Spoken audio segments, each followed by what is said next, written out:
Bonjour à tous et bienvenue à ce nouvel épisode de l'Agenda. Aujourd'hui, un nouvel invité qui était déjà venu avec nous, Étienne-Alexandre Beauregard et Jonathan Carrero-Benoît à la co-animation, comme d'habitude. Bonjour messieurs. Allô?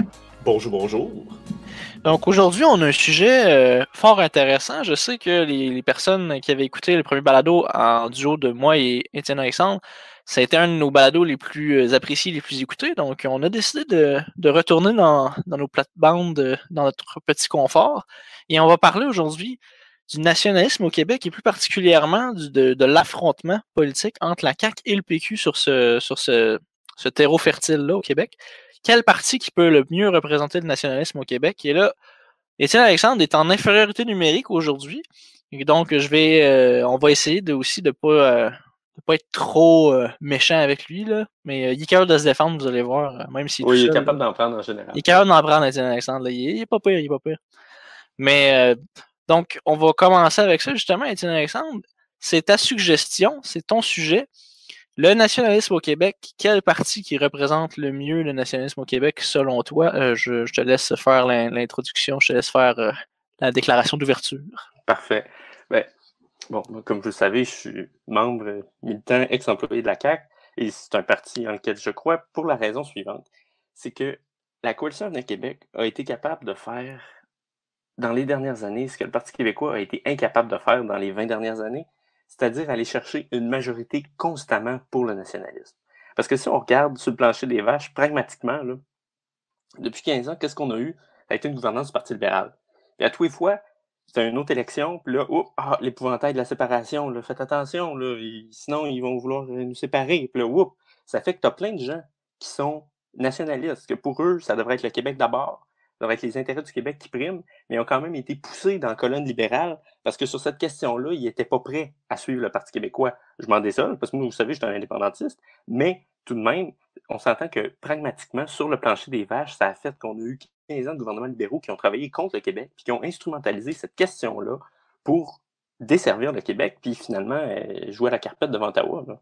Puis ça, c'est le vrai avantage de la CAQ, c'est que sur des enjeux concrets comme la laïcité, des enjeux comme l'immigration, ils ont été capables de livrer la marchandise, d'aller chercher une majorité de Québécois, puis des gens pour qui c'est normal qu'on pense au Québec d'abord, et sans forcément faire la souveraineté, certes, mais sans être à genoux devant Ottawa non plus. Jonathan, vas-y, après ça, je vais y aller. Non, ben, tu sais, je veux dire. Ah, ça commence fort, là. Vous pouvez pas chialer qu'on y va avec les dos de la cuillère. En même temps, ça m'étonne pas de toi, Étienne-Alexandre, parce que bon, veut pas, on tue quand même depuis un moment, alors on sait de quel bois tu chauves, mais moi, voici ce qu'il y en est. J'ai toujours vu, écoute, c'est toi qui as travaillé pour la CAQ, c'est toi qui es au sein du parti, fait que c'est toi qui vas pouvoir me dire si je me trompe, mais moi, j'ai toujours vu la CAQ comme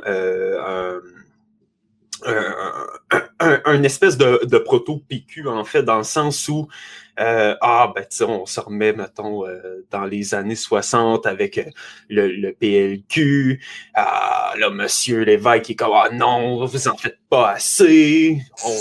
On s'éloigne de ça pour bâtir quelque chose de plus concret, pour finalement mener à une idée de souveraineté qui va aboutir par un référendum. Moi, c'est comme ça que j'ai toujours vu la CAQ. Et depuis qu'elle est au pouvoir, premièrement, je m'en suis jamais caché. Moi, je suis extrêmement satisfait du gouvernement de la Coalition Avenir Québec. J'étais excessivement pessimiste, bourré de préjugés pré-2018. Mais force est de constater qu'ils font du bon travail. Et comme tu le dis, Étienne-Alexandre, la marchandise, elle est livrée.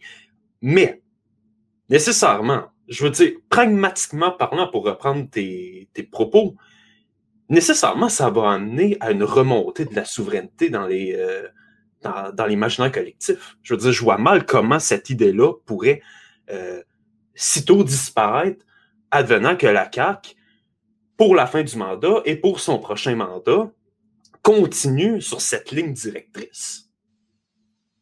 Moi, je vais y aller avec un autre point de vue que j'entends là-dessus.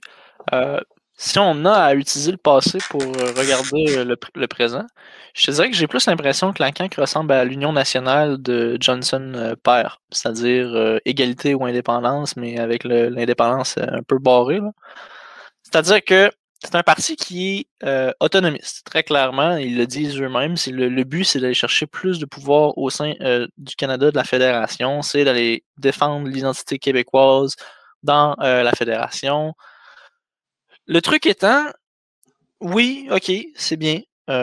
Puis j'ai toujours dit que pour ramener plus de gens vers l'indépendance, il fallait tout d'abord les rendre autonomistes. Il fallait leur montrer que le cadre actuel, le cadre de la Constitution de 82 avec la charte, était non fonctionnel pour le Québec et était même nuisible pour le Québec.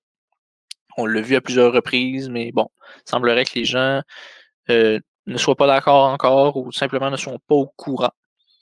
Et j'ai l'impression aussi, comme Jonathan, puis c'est ce que j'avais dit dans le précédent balado avec Étienne Alexandre, que moi, de la façon que je le vois, c'est que la CAQ sème et fait du terreau politique un terrain fertile pour la souveraineté et pour le PQ à moyen-long terme. Mais mon explication étant que la CAQ est une coalition, mais elle tient principalement, j'ai l'impression, après, Étienne Alexandre, tu me corrigeras si je me trompe, c'est François Legault qui la tient à bout de bras. À gauche, il tient ça. À droite, il tient ça. Il est un peu l'épreuve des hommes forts là, quand ils tiennent les deux bras écartés. Là, ils tiennent des gros poids. Je pense le défi d'Hercule, je pense que ça s'appelle. Moi, j'ai l'impression que c'est un peu ça. C'est le grand travail de François Legault, c'est de tenir cette partie-là, genre, pour pas qu'il s'entre-déchire. Parce que tu as des gens, t'as des libéraux, là, je veux dire, comme Geneviève Guilbeault, mais tu as aussi des. Tant qu'à moi, c'est presque un péquiste, là, Simon Jean Barrette, là, honnêtement, côté nationalisme. Et moi, ce que j'ai l'impression, c'est. Jonathan, t'es satisfait du gouvernement de la CAQ? OK, je suis pas insatisfait. C'est certain que c'est une amélioration par rapport à ce qu'on avait avant. Là, on se le cachera pas. Enfin, pour nous. Là. Mais en termes de livrer la marchandise, moi, je m'excuse, mais je suis un peu plus cynique. Là. Oui, c'est vrai que la CAQ ne se laisse pas marcher sur les pieds par Ottawa. Mais à la fin de la journée, comme je disais dans mon article, tu ne peux pas t'opposer quand tu n'as pas le pouvoir. Même si François Legault dit non très très fort et qu'il s'oppose et qu'il fait des déclarations percutantes dans les médias, si Justin Trudeau décide qu'il le fait, c'est lui le boss à la fin de la journée. Fait que, moi, j'ai bien de la misère avec ça de dire que la CAQ livre la marchandise. La laïcité, on ne sait pas ce qui va arriver. OK, il a fait le projet de loi, il l'a mis sur la clause dérogatoire, mais une fois que la clause dérogatoire est passée, on ne sait pas ce qui va arriver. La loi 101, ça brette, ça jamme.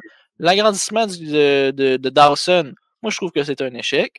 La gestion de pandémie, la première vague, OK, je peux. Écoute, ils ont fait ce qu'ils pouvaient, mais la deuxième vague, je m'excuse, mais je trouve que ça fait dur. L'éducation avec Jean-François Roberge, c'est une catastrophe. Moi, personnellement, la CAQ, OK, je leur donne la note de passage parce qu'ils ont un contexte qui est vraiment compliqué. Mais moi, je suis pas aussi en jeu que toi, ouais. Mais c'est qu'il y a une nuance entre dire oui et non et se le faire refuser constamment et entre strictement rien demander. Pour reprendre les mots d'Étienne Alexandre, pragmatiquement, à la fin de la journée, non. Que tu te le fasses imposer ou que tu l'acceptes, le résultat est le même. Tu peux pas t'opposer, c'est pas toi qui décides.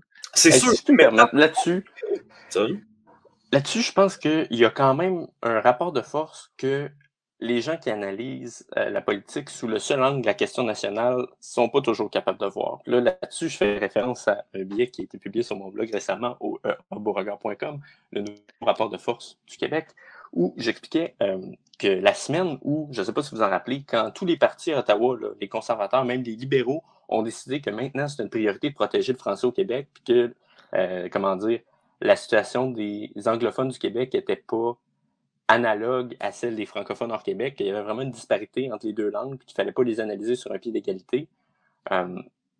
Évidemment, il y en a beaucoup qui ont vu là une manœuvre cynique pour essayer d'aller chercher les Québécois, mais moi, j'ai trouvé que ça révélait vraiment le nouveau rapport de force que la CAQ a. T'sais, vous connaissez sans doute la théorie du soft power puis du hard power. Le hard power, c'est d'être capable d'imposer ce que tu veux. Le soft power, c'est d'être capable de convaincre les autres de faire ce que tu veux. Puis, veux pas, depuis que M. Legault est au pouvoir, depuis que la CAQ est là, les partis fédéraux et provinciaux, parce que le Parti libéral joue à la même chose, ont comme allumé que s'ils veulent aller chercher la majorité francophone maintenant, ils n'ont pas le choix de parler le langage du nationalisme. Ça fait des résultats un peu drôles, là, comme Dominique Anglade, des nationalistes, qui propose une charte des régions que personne ne comprend, mais ça dit au moins que l'aiguille commence à tiquer. Là. Ils ont commencé à comprendre qu'ils ne seront pas capables d'aller rechercher ces électeurs-là s'ils ne commencent pas à parler le langage de la fierté, de l'identité que la CAQ maîtrise parfaitement. Et évidemment que ça va avoir des retombées positives parce que, vous savez, si tu réussis à convaincre les autres que ce qu'ils ont besoin de faire pour être élu, c'est d'appliquer ton propre programme, mais tu as gagné. Parce que peu importe les principes pour lesquels tu te défends, même si c'est quelqu'un d'autre qui gagne avec ton programme, qui le fait appliquer, ou qui se rapproche de ton programme juste assez pour ne pas le démolir quand tu vas arriver au pouvoir, il y a une victoire là. Puis c'est cette espèce de soft power-là que la CAQ maîtrise complètement actuellement sur l'échiquier politique québécois et canadien. Puis ça, c'est un impact réel et tangible. Si il y a des demandes, s'il y a des pouvoirs constitutionnellement écrits qui n'arrivent pas, il y a ça qui fait tourner la balance. Puis ça, effectivement, que ça peut favoriser une remontée du nationalisme encore plus qu'on le connaît aujourd'hui. Parce que vous savez, une des forces, puis je vais finir là-dessus, une des forces du Québec lors de la Révolution tranquille, c'était que tous les partis étaient comme d'accord sur un minimum. C'est-à-dire que le statut du Québec dans le Canada n'était pas suffisant, qu'il fallait faire plus. Les libéraux disaient ça prend un statut particulier, les unionistes, c'est égalité ou indépendance, les péquistes, c'était la souveraineté. Mais il n'y avait personne qui était satisfait avec la position du Québec. Alors que dans les 15 dernières années, les libéraux semblaient extrêmement satisfaits avec la position du Québec, parce qu'ils nous ont tous sorti, le fruit n'était pas mûr, toutes ces histoires-là pour, dans le fond, se contenter du statu quo. Mais là, j'ai l'impression qu'ils sont en train de s'apercevoir, grâce à la CAQ, que le statu quo est plus suffisant pour aller chercher une majorité de francophones. Ben, je suis pas tout à fait d'accord avec ton analyse, puis je suis d'accord sur le point de vue du provincial. Après, je vais te laisser intervenir, Jonathan, parce que je sens que c'est quelque chose qui te dérange. Mais je suis d'accord avec toi que sur le point de vue provincial, la CAQ a vraiment imposé un nouveau paradigme politique, c'est-à-dire le nationalisme. On force les gens à en parler. Et ça, je trouve ça intéressant parce que ça met vraiment, et le Parti libéral, ça le force à sortir un petit peu de sa zone de confort. Et ça force QS aussi à faire, je sais pas qu'est-ce qu'ils font exactement. Là. Ça les force à faire quelque chose. Là. Mais au niveau du fédéral, je m'excuse, mais moi, je n'ai pas la même analyse que toi. Là. Effectivement, la langue française, tout ça, c'est beau, mais je veux dire, moi, je trouve que c'est, à défaut d'avoir le mot en français, du posturing. C'est-à-dire, ils font semblant, c'est du théâtre un peu. Là.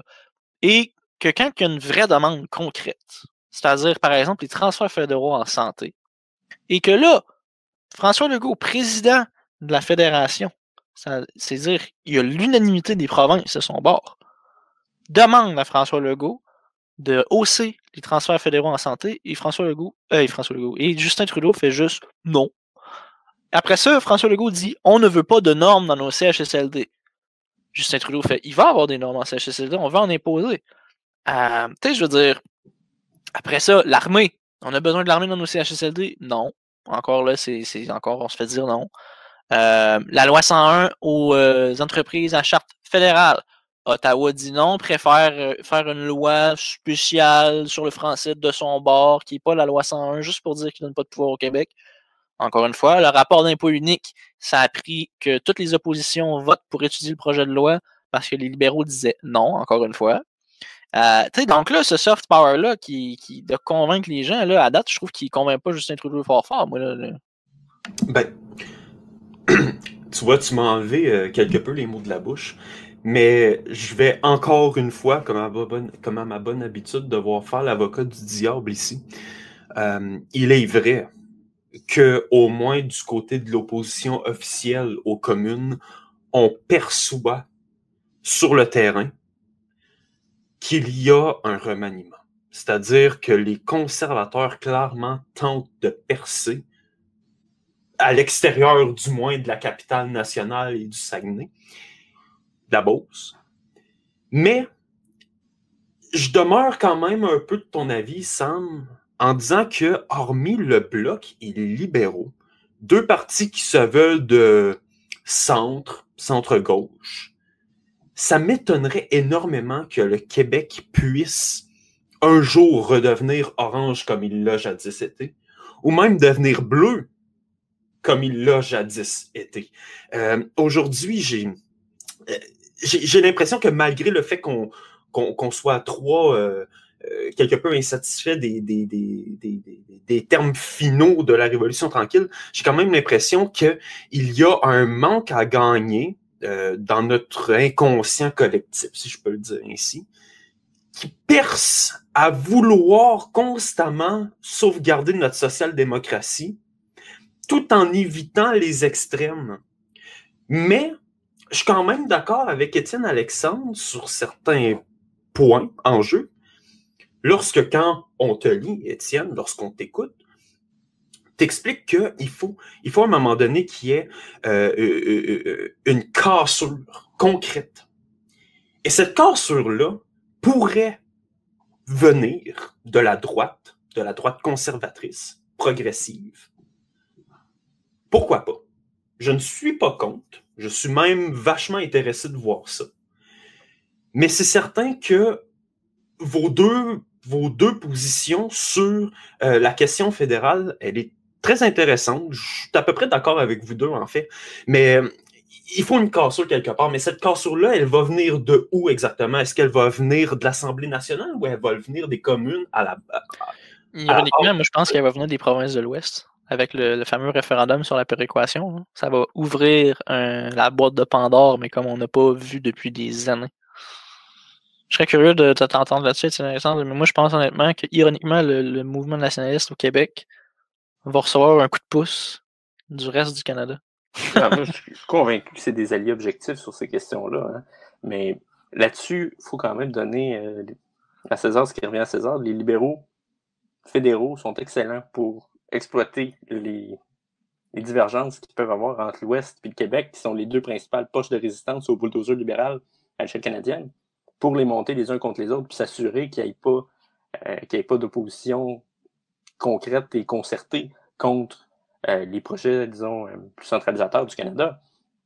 Puis dans le fond, le fait que le Bloc puis les conservateurs soient deux partis différents, ça explique ça, tant qu'à moi. Parce que, tu sais, si on regarde la dernière campagne électorale, là, sur quoi est-ce que les libéraux ont fait campagne? Sur une taxe carbone pour faire le wedge entre l'Ouest qui en veut pas, pour des raisons économiques évidentes, et le Québec qui en veut pour des raisons écologiques vertueuses évidentes. Il n'y a pas d'intérêt là-dedans. Fait que pourquoi est-ce qu'on serait contre?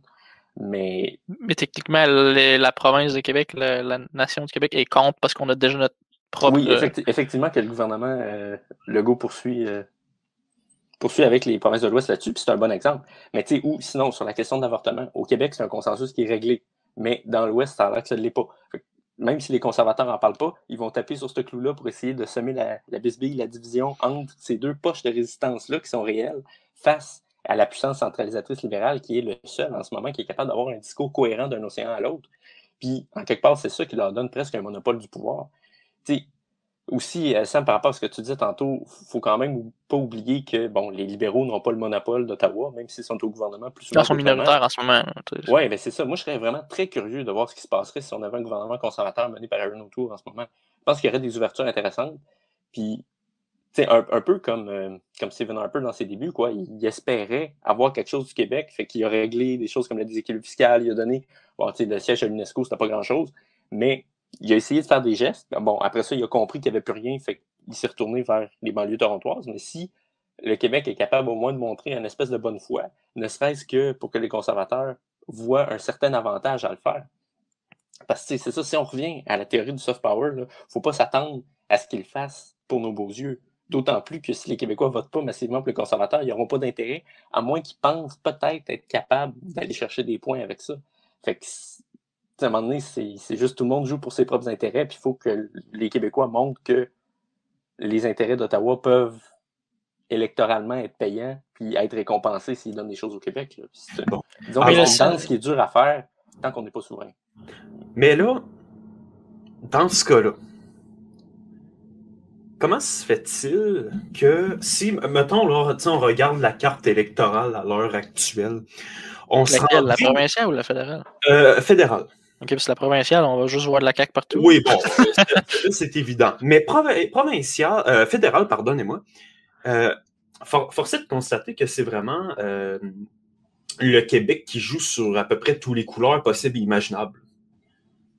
Tu sais, on a du bleu foncé, du bleu pâle, on a du rouge, on a une petite tache d'orange. Tu sais.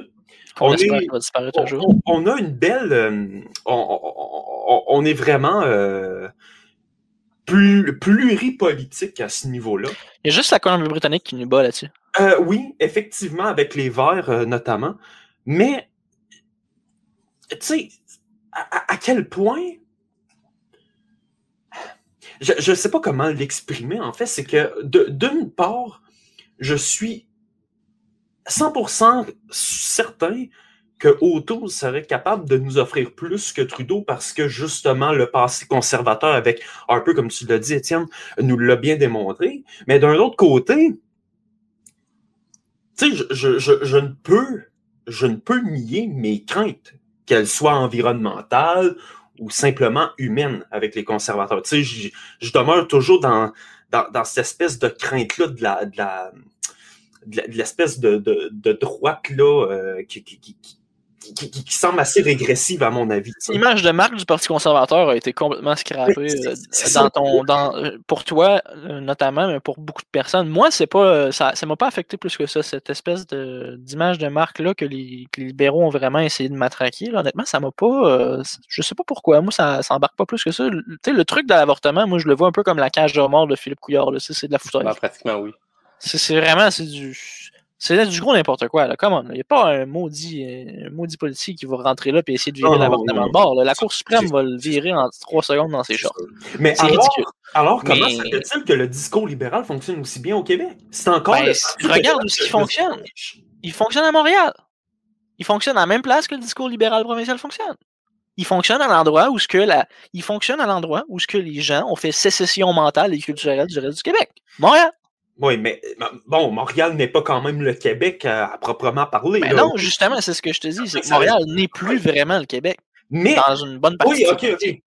C'est qu'ils ont fait sécession mentale et culturelle par rapport au reste du Québec. Oui. Ouais, puis si tu regardes, il y a beaucoup de circonscriptions francophones qui étaient acquises aux libéraux à la dernière, mais qui ont passé au bloc. Là. Fait que ça veut pas dire. Juste penser à Hochelaga, ça a passé à la peau dans les libéraux. Grand-chose, c'est quand même dommage. Mais là, regarde, tant qu'à être dans le sujet, moi, j'aimerais t'entendre, Étienne Alexandre, concernant le bloc. Toi, qu'est-ce que tu penses du bloc actuellement? Est-ce qu'il fait une bonne job? Est-ce que tu es satisfait? Est-ce qu'il devrait en faire plus? C'est une vaste question. C'est quasiment un épisode à part entière, ça. Ouais. Moi, je suggère qu'on fasse un épisode sur le bloc. Mais là, moi, j'avais une question plus différente là-dessus. Mais sur la question du bloc, je pense encore une fois, ils servent ce rapport de force-là. Parce que, tu sais, je pense que tous les partis sont maintenant conscients que les Québécois, ils ont une option s'ils ne veulent pas encourager aucun parti au pouvoir. Puis bon, ça n'a pas été le cas dans le temps du NPD. Mais ne serait-ce que pour ça, le bloc sert un certain intérêt pour le Québec. Parce que, regardez, là, si Trudeau ou si les conservateurs avaient été chercher les sièges du Bloc aujourd'hui, qu'ils étaient majoritaires, pensez-vous sincèrement qu'ils auraient fait ce pas symbolique, soit-il, mais quand même, justement, il y a une force symbolique sur la langue. Tu sais, moi, je reviens encore à ça parce que c'était tellement un bel exemple de partis qui font des courbettes, là, qui vont contre ce qu'ils ont toujours défendu. Juste le rapport d'impôt unique. Il n'aurait pas étudié le projet de loi pantoute, là. Non, effectivement. Mais là, on s'entend que les libéraux ils ont juste dit non, c'est les autres partis qui les ont forcés. C'est ça, mais je veux dire, s'il y avait eu les sièges du Bloc... Le fait que le Bloc soit là comme espèce de valeur refuge, que les gens puissent voter pour ça, à défaut d'avoir mieux, ça force les partis fédéraux à proposer mieux ou à travailler carrément avec le Bloc. Hein, parce qu'il ne faut pas oublier qu'ils ont quand même des députés aux communes. C'est clair. Mais là, toi, Sam, tu t'enlignais sur quelque chose. Ben, je m'enlignais sur quelque chose d'autre. C'est que dans le sens... Là, Étienne Alexandre, tantôt, a cité un de ses articles, là. Là, je peux pas m'empêcher de citer un des miens, Le Mendiant, que j'avais fait, qui parlait de François Legault puis du rapport de force qu'on... Cet article-là résume pas mal ma pensée politique, je te dirais, sur le côté autonomiste versus souverainiste. Et moi, ce que je me pose la question, là, historiquement, puis là, on me dira si je me trompe, là, mais historiquement, le système a toujours favorisé le fédéral, que ce soit le volet juridique, législatif ou exécutif. Il a été construit comme ça. Même la Constitution est écrite pour que toutes les nouvelles compétences aillent automatiquement au fédéral. Et moi, ce que je me demande, là, c'est pourquoi est-ce qu'on impose à François Legault le fardeau d'être capable de réformer le Canada ou de rendre ce déséquilibre institutionnel-là à l'avantage du Québec.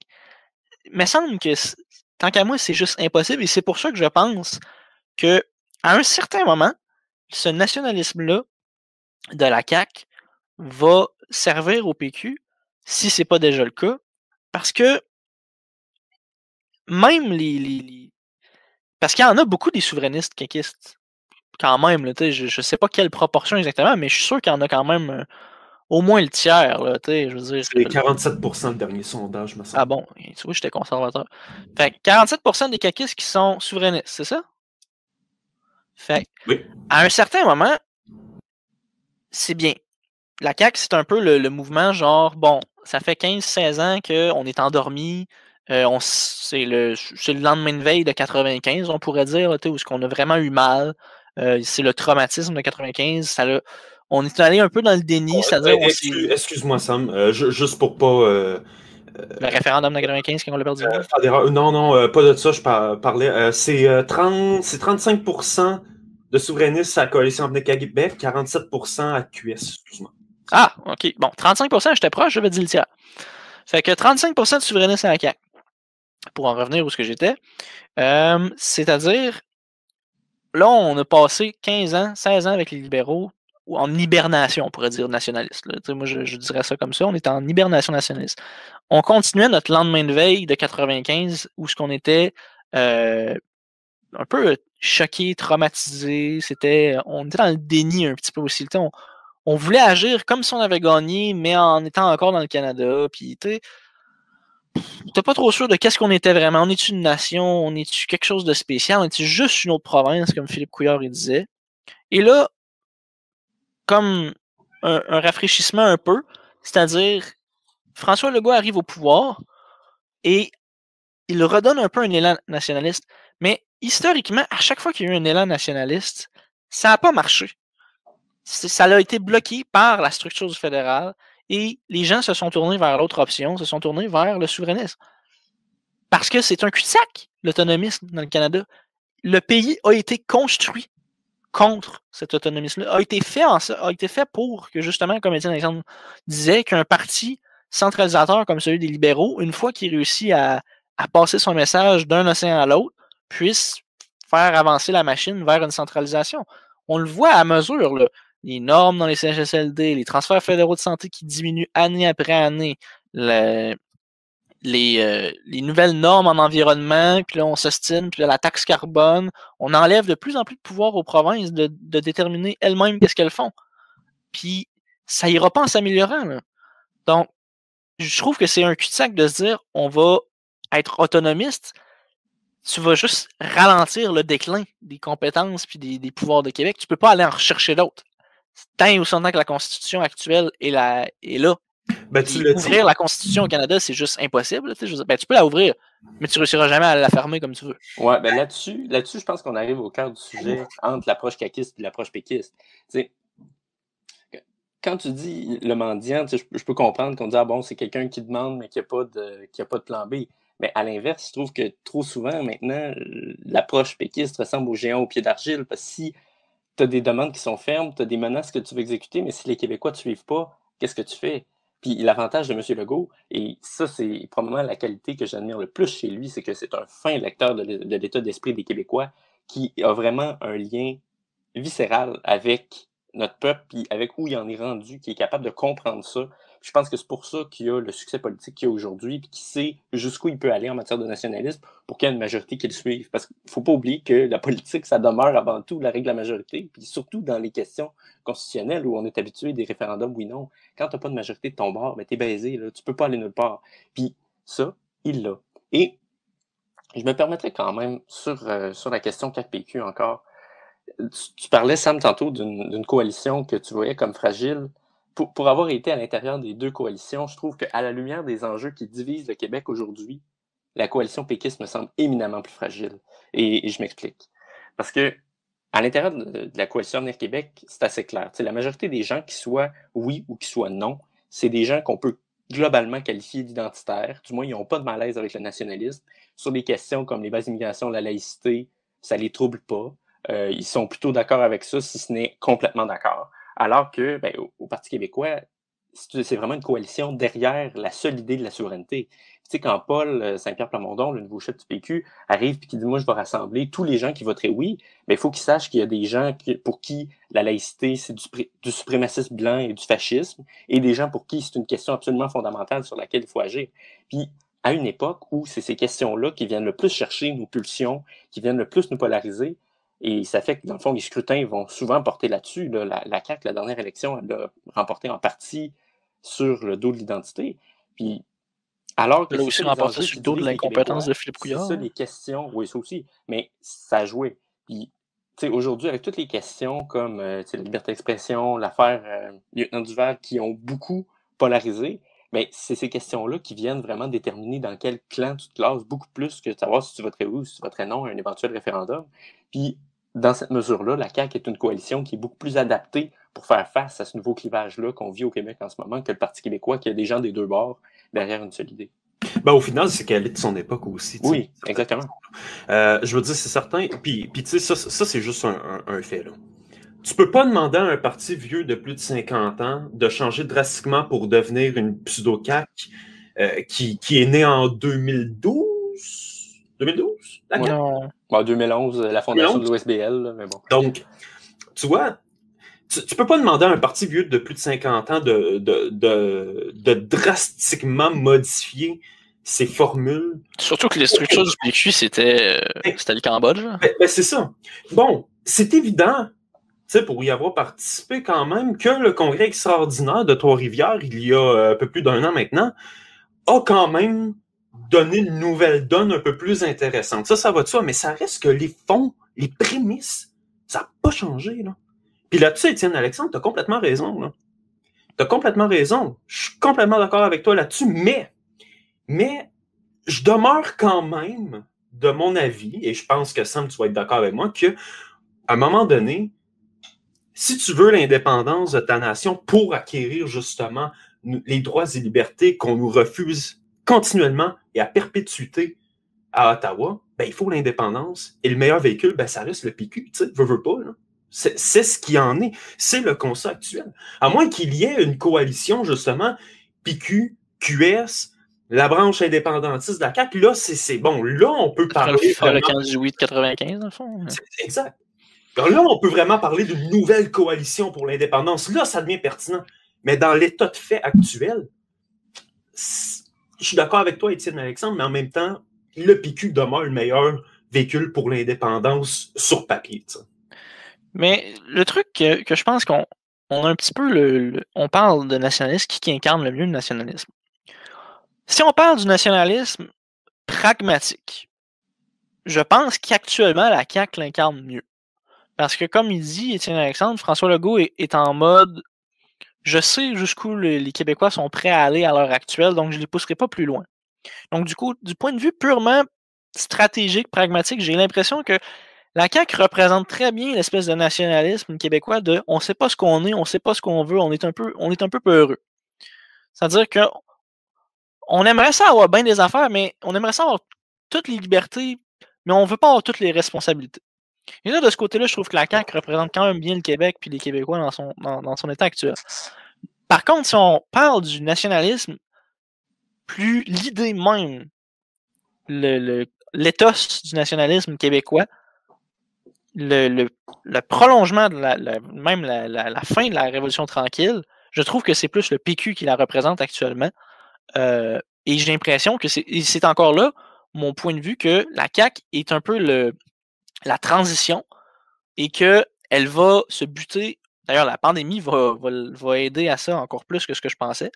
Quand c'est rendu que les journalistes posent la question à François Legault, qu'est-ce qu'il pense de se faire dire non tout le temps, puis si ça ne lui donne pas le goût de faire l'indépendance, ça ramène étrangement à l'ACMEACH, je trouve, là, mais c'est juste que j'ai l'impression que quand François Legault va partir, cet homme-là qui comprend si bien les Québécois puis qui a une si bonne lecture de qu'est-ce qu'ils sont prêts à faire ou non, quand lui va partir, moi j'ai l'impression que la CAQ sera plus capable de représenter aussi bien cette espèce de nationalisme pragmatique-là et les gens vont voir encore plus les limites du système une fois que la CAQ va tomber, une fois que François Legault va partir. Et là, le débat, la question nationale va vraiment être remis de l'avant. C'est ce qui est mon impression. Après, c'est peut-être aussi...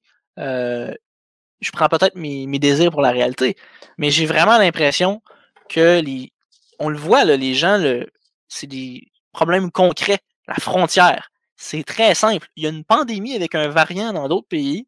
tu fermes la frontière puis tu imposes des quarantaines. Non. Justin Trudeau, lui, c'est trop compliqué pour lui. La charte l'interdit, alors que c'est de la foutaise. Il n'y a rien.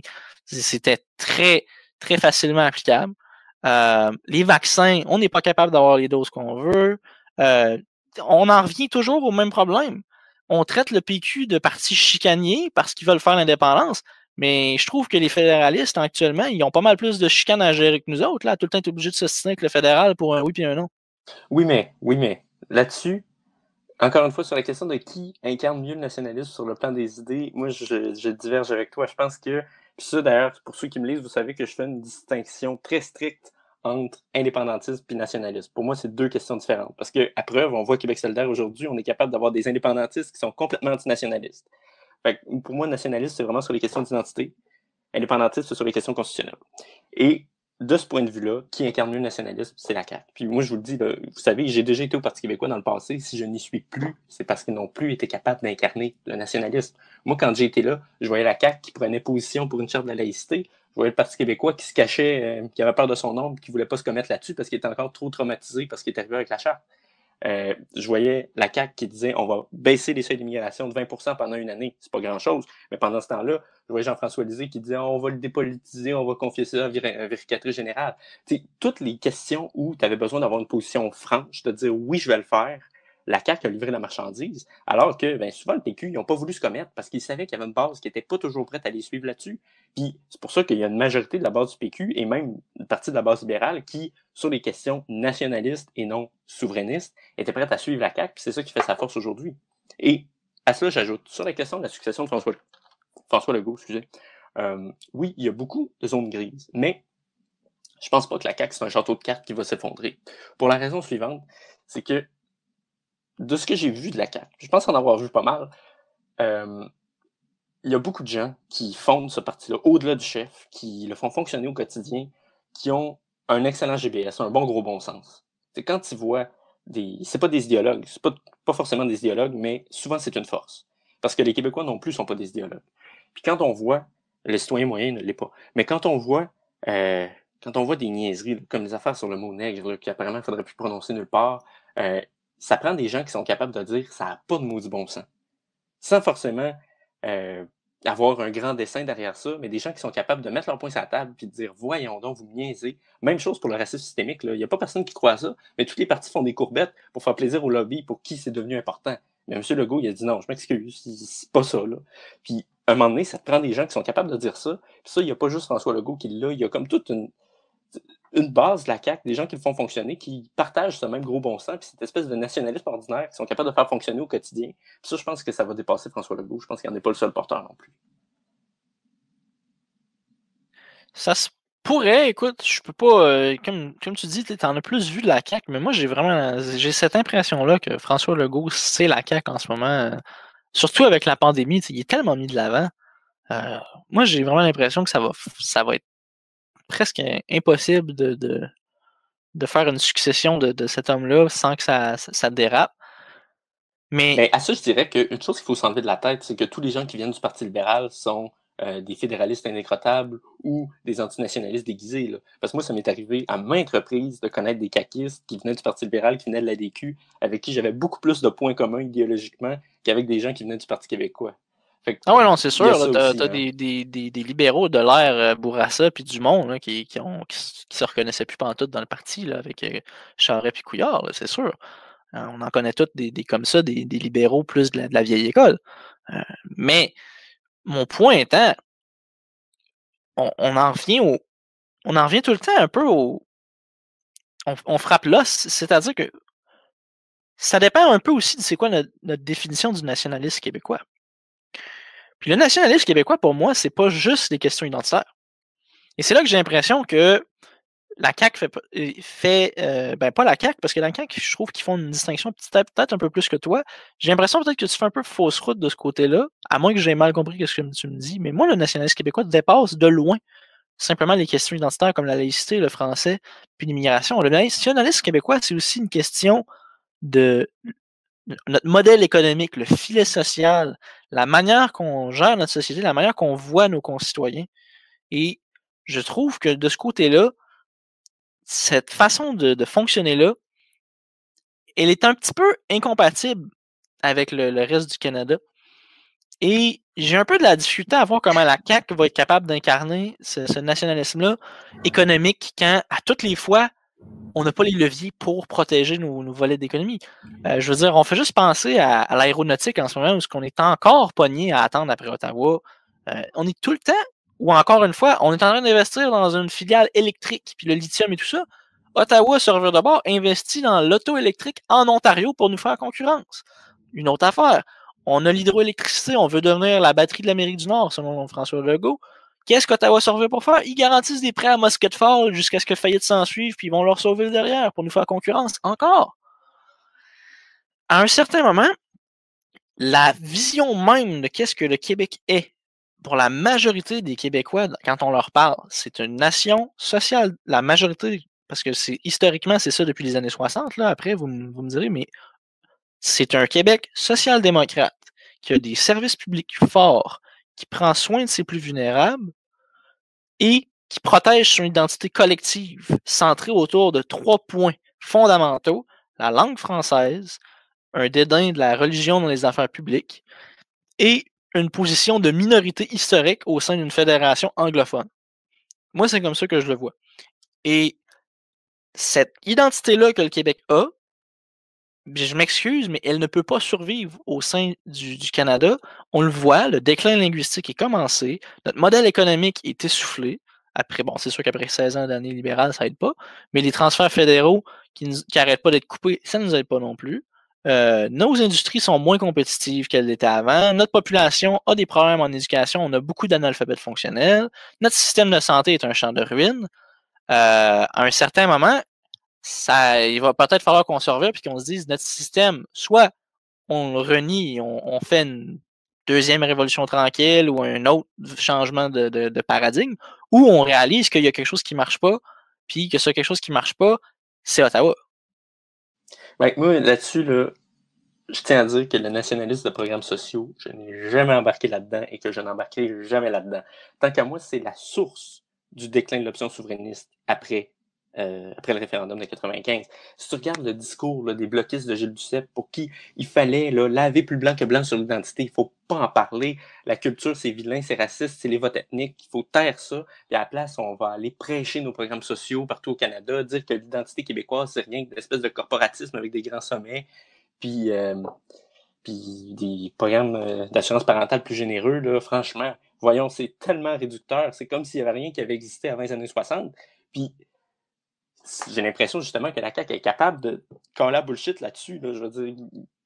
Puis ce qui est important aussi, c'est que ce discours-là, qui a été tellement nuisible, là, que des gens comme Gérard Bouchard et Gilles Duceppe n'ont pas arrêté de pédaler comme quoi l'essence d'être québécois, c'était juste de triper sur les programmes sociaux qui coûtent cher.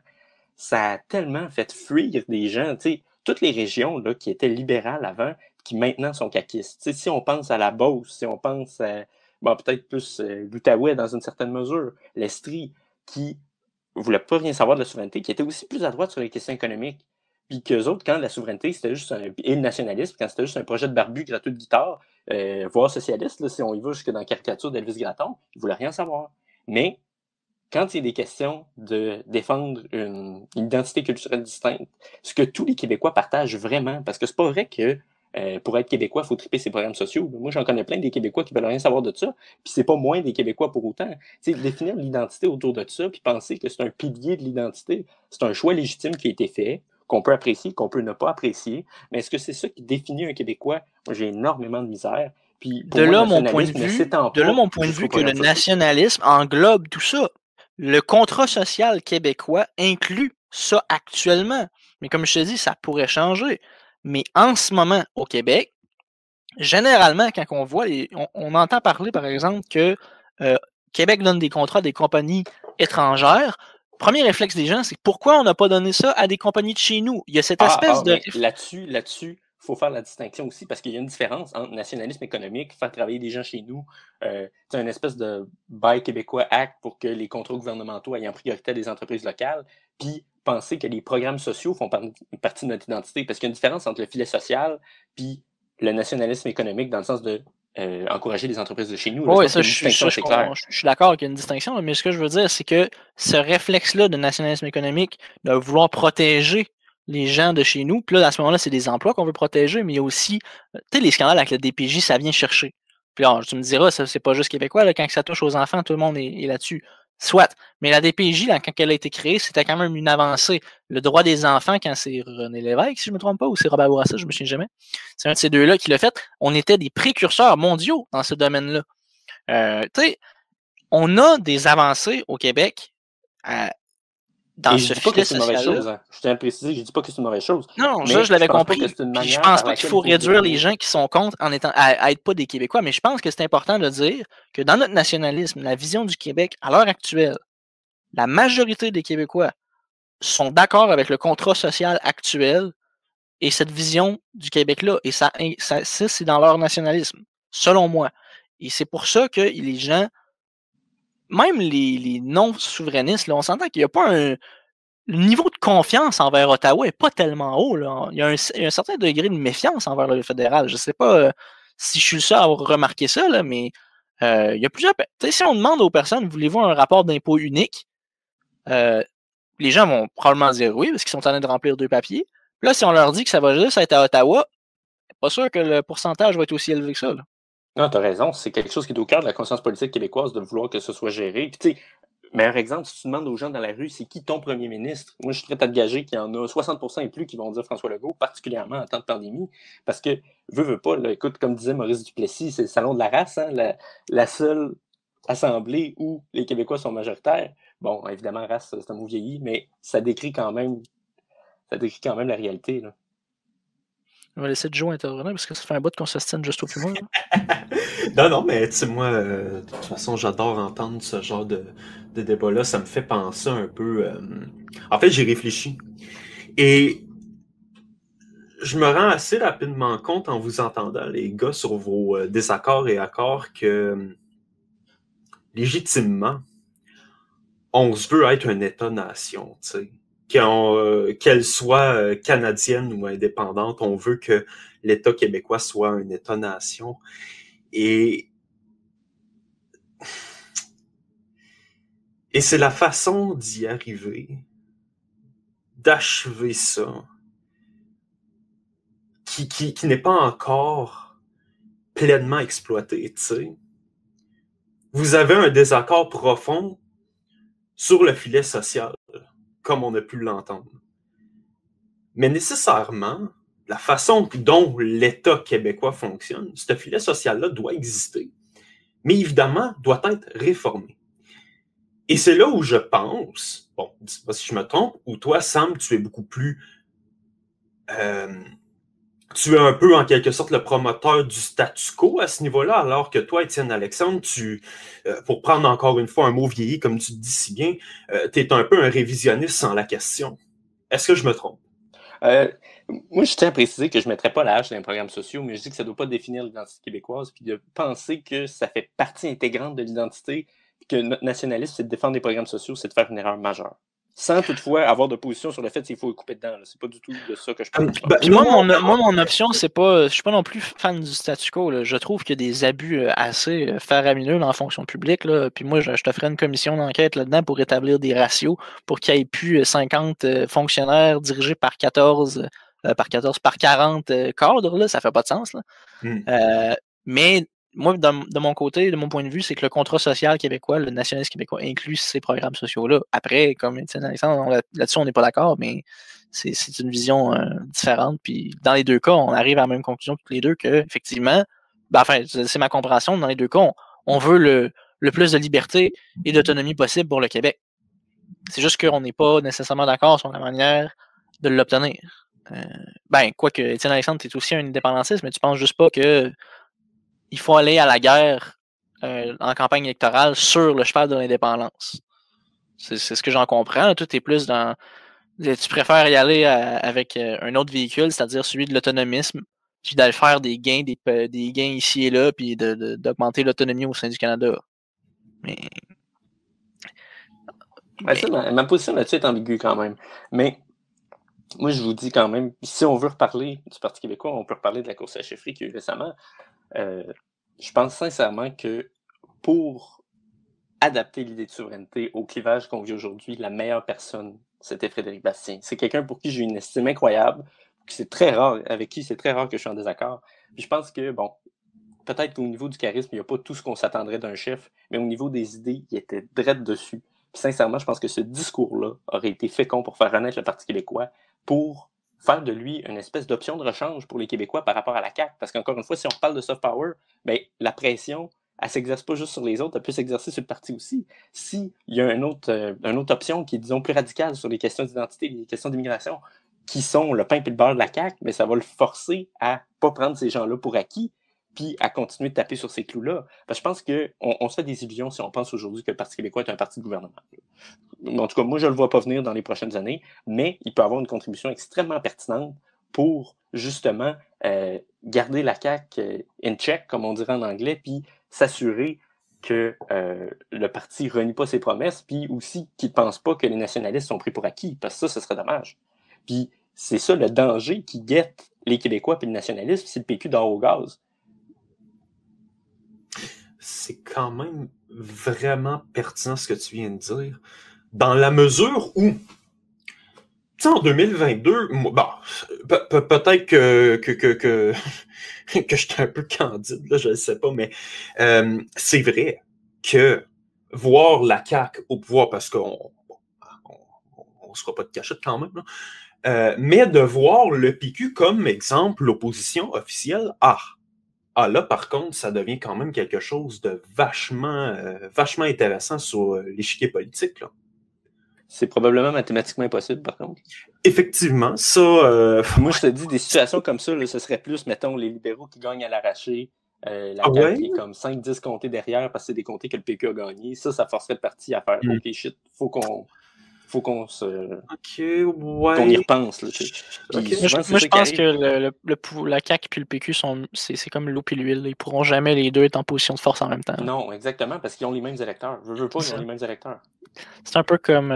moi, honnêtement, de la façon que je le vois, c'est que 2022, ça va être une élection de survie pour le PQ. C'est-à-dire qu'il va vraiment falloir qu'on espère survivre, en gros. Mais je pense que c'est faisable avec une bonne campagne, puis avec qu'est-ce qui s'est passé pendant la pandémie. Je pense que c'est faisable peut-être de faire des petits gains, mais vraiment rien de miraculeux, j'aurais tendance à dire. On peut peut-être aller chercher 15 sièges, une bonne campagne, les libéraux qui continuent de s'effondrer, QS qui fait vraiment pas une belle job. Mettons la tempête parfaite, 15-16 sièges. Par contre, 2026, si c'est un gouvernement majoritaire encore, ce dont je suis presque convaincu que la CAQ va être encore majoritaire. 2026, par contre, François Legault n'est plus là. Moi, je dirais, faites attention parce que la réforme des institutions au sein du PQ va être faite. L'autorité du chef va être complète, à moins que, écoute, le PQ se saborde encore puis qu'il se suicide en faisant une autre élection. Mais ça va être encore le même chef? Ça, c'est une question je peux pas croire. On a tout dit quand on a fait l'élection, ce chiffre-là, c'est pour du long terme. Fait qu'à moins qu'on se tire un coup de 12 dans le fond de la chaloupe, là, il est là pour rester pour au moins jusqu'en 2026. Sérieux, là, si le chef il s'en va, là, ça va faire là, aussi bien se couper les veines d'être là. Mais ce que je veux dire, c'est qu'en 2026, j'ai fait un article là-dessus qui s'appelait le chantier PSPP. Puis ça expliquait un petit peu que fallait embarquer dans la game à long terme. C'est-à-dire que lui, il va refonder un peu le parti à son image et à l'image, puis il va le moderniser un petit peu. Mais ça se fait pas rapidement, surtout là, avec le cap sur les dons à 200$ en année électorale puis à 100$ en année pas électorale. Là, même si tu ramasses bien des dons, c'est difficile. Surtout quand tu as juste 8 députés. Et donc, c'est à long terme. Et moi, je pense qu'en 2026, ça va vraiment être l'opportunité pour le PQ. C'est le moment où jamais. Il faut espérer de tout notre possible qu'on va être encore pogné avec un gouvernement libéral minoritaire qui est constamment en train de s'ostiner avec le Québec. Il faut espérer que le Bloc reste une option quand même assez forte. Puis il faut espérer, c'est plate de dire ça parce que c'est un peu cynique, mais il faut espérer, dans le fond, que la situation et les relations entre le Canada et le Québec continuent à se dégrader. Si on veut que le PQ puisse remonter puis qu'il puisse faire des gains puis que les gens réalisent que c'est un cul-de-sac. Parce que, veut pas, comme René Lévesque disait, le Canada, c'est pas le goulag. Si ça va bien, les gens prendront pas le risque Puis historiquement, ben, les seuls moments où les gens ont été prêts à prendre le risque, c'est quand ça allait pas bien. C'est-à-dire après l'échec de Lac-Meech. Ça a été le moment où ça a été le plus fort. Ça a été aussi le moment en 98, si je me trompe pas, après toute la commission Gomer puis tout ça, puis tu sais, je veux dire, puis les scandales de dépenses, puis historiquement, c'est toujours ça qui s'est passé. C'est ça que Frédéric Bastien disait aussi. C'est là aussi où j'étais d'accord avec sa réflexion, que c'est dans les moments de difficulté que les Québécois se rallient derrière le drapeau, derrière leur premier ministre, derrière leur vrai gouvernement, et disent « OK, on va faire le move ». Sauf que, ironie du sort, pour le mouvement indépendantiste, à toutes les fois que c'est arrivé, c'était pas un gouvernement souverainiste qui était là. Ça l'a toujours à donner que quand il y a une espèce d'occasion comme ça, on est toujours pogné avec un gouvernement fédéraliste ou qui n'est pas souverainiste, donc on a un rendez-vous raté avec l'histoire constamment. Ben, je suis d'accord avec toi sur un point. Sur le cas de Paul Saint-Pierre, c'est que c'est certainement un homme modéré, un homme qui bâtissait le Parti québécois pour en faire un parti de gouvernement. Je pense qu'il y a un espoir sincère d'en arriver là, puis qui serait meilleur comme premier ministre que comme espèce de tribun populiste. Là, ce en quoi, en tout cas, moi, je le vois pas en lui, mais c'est peut-être pas de ça que le parti a besoin pour remplir son rôle, puis pour remettre l'idée d'indépendance dans la conscience politique du Québec aujourd'hui. Puis c'est pour ça que j'ai beaucoup de réserves avec vers où le parti s'en va en ce moment. T'as pas l'impression, ces positions identitaires, puis tout ça, t'es pas convaincu par ça? Pas en tout? Mais à un moment donné, là, moi, t'as pas l'impression que c'est sincère ou c'est pas que ça va pas assez loin? Je vais vous citer l'article de Michel David qui appelait les épiphanies à répétition. Ah ouais, ça, je l'ai partagé. Ça. En 2014, à la veille de l'élection, Paul signait une lettre pour dire que la charte c'est abominable, que le Parti québécois tournait le dos à la jeunesse, blablabla. En 2016, là, il était rendu souverainiste, mais il fallait le cacher dans un registre, dans un deuxième mandat, puis surtout pas parler d'identité parce que c'était raciste. Puis là, maintenant, il a changé d'avis sur ces deux choses-là. Il est capitaine d'identité, capitaine de souveraineté. En tout cas, permettez-moi de nourrir un doute. Là. Pour avoir lu ces deux livres, on peut voir la progression de la pensée. Quand même de manière assez intéressante. Même si tu le vois un petit peu, là, il y a une différence, évidemment, dans son livre Les orphelins politiques versus Rebâtir le Grand du Oui. Pour avoir lu les deux livres, tu peux sentir que la progression linéaire est complètement naturelle selon moi. Puis je dis ça, puis j'ai lu son livre quand j'étais dans la campagne à chefferie d'un de ses opposants. Fait que je faisais pas ça genre pour y trouver je faisais pas ça pour y trouver des points positifs, là. On va finir par le dire. Mais si on parle d'épiphanie à répétition, je m'excuse, mais François Legault, qui était souverainiste, qui était le gars qui a fait le budget de l'an 1, puis qui est à cette heure capitaine fédéraliste en étant le président de la fédération. Là. Tu l'as vu, voyons, la question hier que Patrice Bergeron y a posée, sa réponse le dit qu'il n'est pas capitaine fédéraliste. Jamais il a dit qu'il était extrêmement enthousiaste par rapport au Canada. Puis, ça n'en reste pas moins qu'il représente toutes les instances du fédéral en étant président de la fédération, de la confédération, je me souviens, en étant président des provinces, du conseil de la fédération. Il embarque dans le game du fédéral. Puis quand on lui demande, il revient tout le temps au même point que les Québécois sont pas prêts. Boswell, c'est sûr qu'ils sont pas prêts. On n'arrête pas de dire aux gens qu'ils sont pas prêts. On n'arrête pas de leur mentir en disant qu'ils sont pas capables. François Legault, il sort d'un matin puis il dit qu'on est capable de le faire puis que ça serait à notre avantage puis pour la gestion de la pandémie, ça serait mieux. Penses-tu vraiment que les sondages bougeraient pas, toi? Mais en quelque part, si tu regardes les grands sursauts là, de l'opinion en faveur de la souveraineté récemment, puis bon, j'ai le récemment large, c'était quoi? C'était l'accord du Lac-Meech, puis après ça, le scandale des commandites. Dans les deux cas, c'est pas... Ça avait remonté un peu avec la charte des valeurs. Pas les discours... Ouais, effectivement, mais bon. En tout cas, mais c'est pas les discours qui ont fait les montées, ça a été les événements. Ça a été des événements de t'en veux un événement en ce moment, la gestion de la pandémie. Oui, j'ai dit qu'il y a des raisons fortes qui peuvent motiver des peuples à faire de la souveraineté, comme la préservation de leur identité, qui est évidemment la raison la plus justificatrice de ce projet-là, tant qu'à moi. Puis je pense pas que sur des sujets aussi fondamentaux que l'indépendance d'un pays, d'un peuple, c'est des questions de ils ont-tu fermé la frontière à temps, ils l'ont-tu pas fait? Parce que la vérité, c'est que la mauvaise gestion, il y en a dans tous les pays. Essayer de faire avaler aux Québécois que la gestion aurait été meilleure pour ça. Je pense que c'est des bugs accessoires de gouvernance, puis qu'est-ce que tu veux, des mauvais premiers ministres, il va en avoir dans un Québec souverain. Là. Fait que je pense pas que ce soit un grand argument pour convaincre les gens par rapport à la question identitaire qui progresse à grande vitesse. Puis, tu sais, mettons, si, là, on parle de Meach puis de point de rupture, si la loi 21, c'est clair qu'elle n'est pas compatible avec le Code canadien, bien ça va remettre, ça va repasser les cartes. Mais, en tout cas, moi, sur des enjeux de gouvernance, je suis extrêmement sceptique à la capacité de faire changer l'opinion québécoise sur des questions fondamentales. Mon point, c'est plus sur, dans la définition d'un État-nation, un des premiers points, c'est la souveraineté et sur ses frontières et son territoire. Ça fait, je sais pas combien d'années qu'on parle du maudit chemin Roxham, que ça avance pas.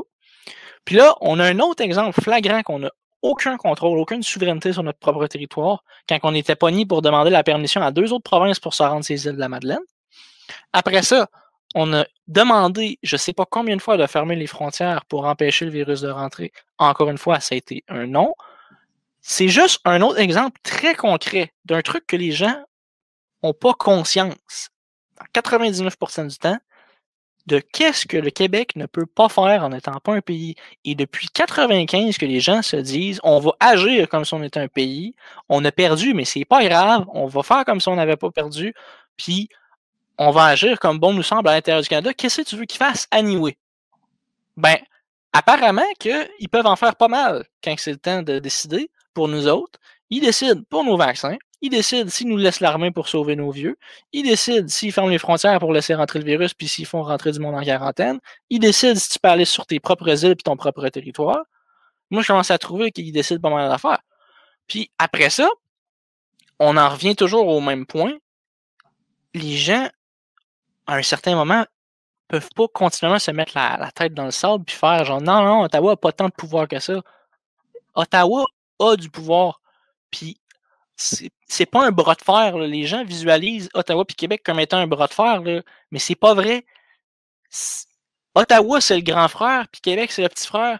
Puis c'est pas un bras de fer. Parce que à toutes les fois qu'on fait un game ou quelque chose, c'est comme si c'était le grand frère qui fait semblant, genre quand tu lui as fait une bine, ça y faisait mal.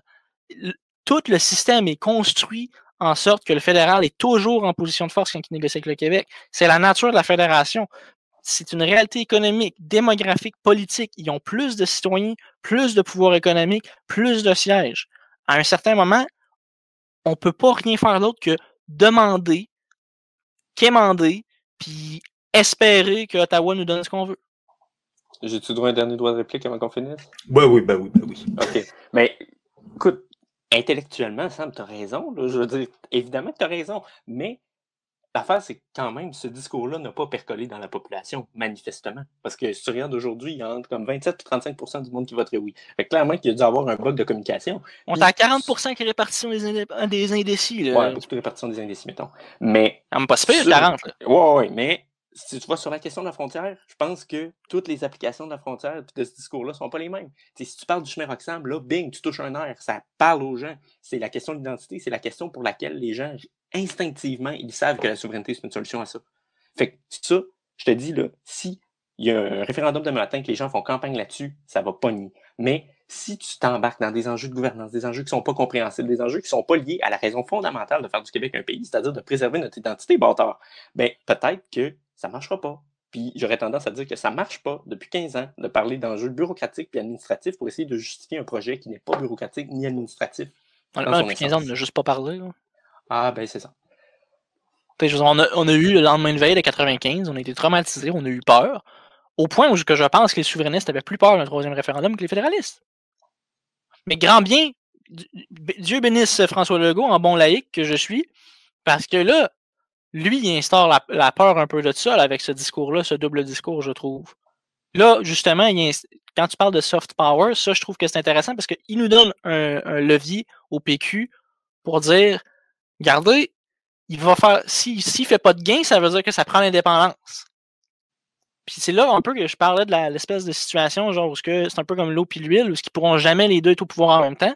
C'est-à-dire que quand la CAQ va être au pouvoir, puis ils vont essayer de faire des gains, puis qu'il y a une situation favorable à Ottawa, Ottawa va être comme fuck, si je donne pas des gains au Québec en ce moment, les indépendantistes vont dire regardez, il n'y a pas de solution à part l'indépendance. Fait que là, ils vont être pognés pour donner des petits morceaux de pain ici et là. Inversement, si le PQ essaie d'aller chercher des gros gains en étant au pouvoir, puis que ça marche pas parce que le peuple embarque pas en arrière, la CAQ va pouvoir dire regardez, les Québécois sont pas prêts à faire l'indépendance. C'est un peu comme les deux veulent arriver à la même affaire, mais ils s'entendent pas sur le moyen, puis on est un peu stock parce que la population du Québec est divisée historiquement à 50-50 sur ce maudit problème-là. S'il y avait un moyen de juste arrêter cette division-là, couper à 50-50, je suis pas mal sûr que la question se réglerait, mais malédiction pour le mouvement indépendantiste et pour le Québec en général, je pense, c'est la question éternelle à 50-50 qu'on sera jamais vraiment d'accord ni l'un ni l'autre. Je pense qu'on pourrait finir là-dessus, honnêtement, là, parce que là, on a déjà rendu à pas mal de temps. Là. Mais sérieux, il va falloir en reparler parce que on fera un débat maintenant sur l'indépendance, je pense. Écoute, c'est une question qui divise les nationalistes et les souverainistes depuis belle lurette, fait qu'on réglera pas ça en 1 heure. Non, ça c'est sûr. Ben, écoute, Étienne Alexandre, merci d'avoir accepté cette nouvelle invitation. C'est toujours un plaisir de t'entendre et de vous entendre débattre surtout. J'ai quand même eu une part de plaisir à travers tout ça. C'était bien intéressant. J'espère que ce balado vous aura plu. Si c'est le cas, n'hésitez pas à vous abonner à nos médias sociaux, allez voir l'agenda.ca pour en savoir davantage. Et sur ce, au prochain épisode. Au revoir.